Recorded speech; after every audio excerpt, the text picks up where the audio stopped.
լավա մենք լինենք, այսպես ասենք, այդ հորետեսական կողմը, բայց մենք պարտավոր ենք զգուշացնել ժողովրդին, որ լրջագույն խնդրեմ կա։ Եվ եթե հիմա Հայաստանը այդ խնդիրներին բավարար ուշադրություն չդարձնի եւ չլրջանա, մենք կարող ենք շատ ավելի մեծ խնդրի առջև կանգնել։ Մենք չենք կարող ստել վտանգների մասին եւ չենք կարող ստել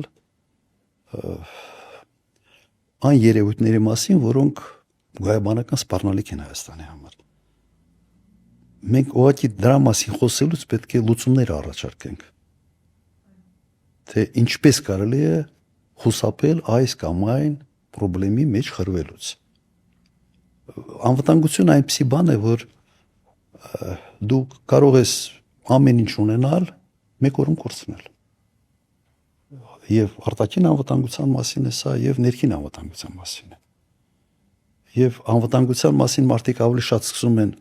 մտածել եւ խոսալ այն ժամանակ, եւ սպառնալիք այնքան ակնհայտ է, որ ուղղակի հնարավոր չի դրան չնկատել։ Ես հիմա ասում եմ, այն ինչ կատարվում է Իրանի հետ, ակնհայտ, ասենց առերևույթ սպառնալիք է, որի մասին պետք է խոսալ եւ լուծումներ առաջարկել։